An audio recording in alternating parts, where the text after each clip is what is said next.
కోరుకుంటున్నాము. రైట్ రామచంద్ర గారు. మనతో పాటు ప్రొఫెసర్ ప్రముఖ విశ్లేషకులు గాలి వినోద్ గారు ఉన్నారు. వినోద్ గారు నమస్తే అండి. నమస్తే నమస్తే అండి. వినోద్ గారు, మనకు తెలిసిందే కేవలం ఈ సంబంధించినటువంటి అనేక పరీక్షా పత్రాల లీకులతో పాటు ఈ నీట్ పేపర్ లీకేజ్ సందర్భంగా దేశవ్యాప్తంగా ఎంత దుమారం రేసిందో, ఎలాంటి రాజీనామాలకు దానికి సంబంధించిన రాజీనామాలకు దారి తీసింది, అనేక మంది విద్యార్థులు ప్రాణాలు పోగొట్టుకోవడానికి కారణమైనటువంటి నీట్ పేపర్ సంబంధించిన అంశం చివరికి పార్లమెంటు దాఖల్లో బిల్లు పాస్ అయ్యి దీనికంటూ ఒక సపరేట్ ఒక చట్టం, ఆ చట్టంలో కఠినమైన శిక్షలు అమలు చేసేలా మొత్తం రూపొందించారు. వాస్తవం గతంలో కూడా ఇలాంటి చట్టాలు ఉన్నాయి. కేవలం ఇవన్నీ కూడా విద్యార్థుల నమ్మకాన్ని పెంచడానికైనా, లేకపోతే రాజకీయంగా జరుగుతున్న డ్యామేజ్ను పూడ్చుకోవడానికా, లేకపోతే దీంట్లో చిత్తశుద్ధి ఉందంటారా? నిజంగా ఈ చట్టాలు అమలయ్యేటువంటి అవకాశం ఉందంటారా భవిష్యత్తులో పేపర్ లీక్ అయినప్పుడు? అంటే పాలకుల మీద ఆధారపడి ఉంటుందండి. ఇప్పుడు ఎప్పుడైనా సరే ఒక చట్టం అమలు కావాలంటే పాలకులు నిజాయితీ పరులు అయితే, సమర్థులు అయితే అది అమలైతే తప్ప, పాలకులు కూడా అవినీతి పరులు అయితే చట్టం ఖచ్చితంగా నెరవేరవుతుంది, ఏ చట్టమైనా సరే. అందుకే అంబేద్కర్ గారు ఒక మాట అంటారు, రాజ్యాంగం ఎంత గొప్పదైనా సరే పాలకుడు చెడ్డవాడైతే చెడ్డ ఫలితాలు ఇస్తుంది. రాజ్యాంగం చెడ్డదైనా సరే పాలకుడు మంచివాడైతే ఫలితాలు మంచివి ఇస్తాయి. ఇప్పుడు పాలకుడు ఇంత జరగడానికి కారణం ఎవరు అంటే ప్రధానంగా పాలక సమాజమే కారణం.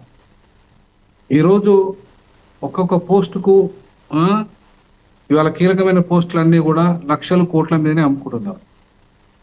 అది ఏ పార్టీ అయినా కావచ్చు, ఏ పార్టీ అధికారంలో ఉన్నా ఇదే పరిస్థితి. అంటే అవినీతి పరులందరినీ అందలం ఎక్కిస్తున్నారు అక్కడ. ఈ అవినీతి పరులు కూడా మంచి పాలన అందిస్తారా? వాళ్ళ అవినీతి చేసి ఇప్పుడు 10 కోట్లు పెట్టి ఒక పోస్ట్ తెచ్చుకుంటాడు ఒకడు. ఆ 10 కోట్లకు 20 కోట్లు సంపాదించాలంటే ఏం చేయాలి?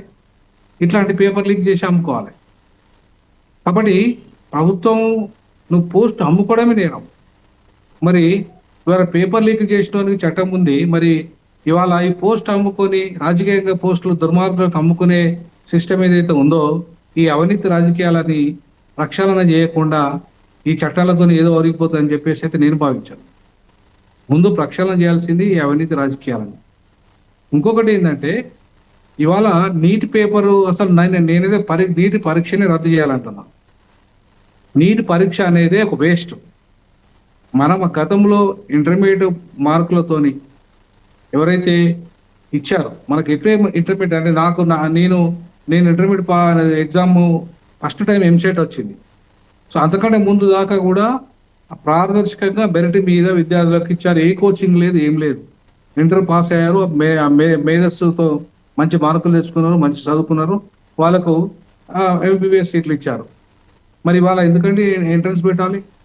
నువ్వు ఆల్రెడీ ఎగ్జామ్ పెడుతున్నావు ఇంటర్మీడియట్ ఎగ్జామ్తో నీకు ఆ ప్రతిభ ఎందుకు కనబడుతుంది? ఎవరు ఫస్ట్ ర్యాంకర్, ఎవరు ప్రతిభావంతులు, వాళ్ళకు ఆస్పైర్ మెరిట్ ప్రకారం ఇవ్వచ్చు కదా. ఈ కోచింగ్ మాఫియా దందా ఎందుకు? ఇలా కోచింగ్ల పేర్ల మీద ఎన్ని కోట్ల రూపాయల దందా నడుస్తుందంటే ఇవాళ ఫిజిక్స్ వాళ్ళ అని ఇవాళ మన మొత్తం అంటే హైదరాబాద్ లో ఉన్న 145 అంటే 1 కోటి మందికి పైగా ఉన్న ప్రజలు ఎవరైతే ఉన్నారో ప్రతి వాడలో ఫిజిక్స్ వాళ్ళ బోర్డు ఉంటుంది.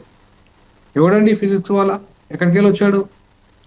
ఢిల్లీ నుండి, ఉత్తర భారతదేశం నుండి వచ్చి ఇక్కడ ఆయన ఇన్కమ్ ఎంత? 500 కోట్లు పర్ యానం ఇన్కమ్. 500 కోట్లు.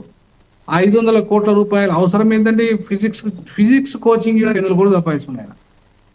ఇవాళ అవసరమే లేదు. ఒకప్పుడు ఈ కోచింగ్ లేకుండా ప్రతిభావంతులైన డాక్టర్లు మన దాంట్లో తయారు కాలేదా?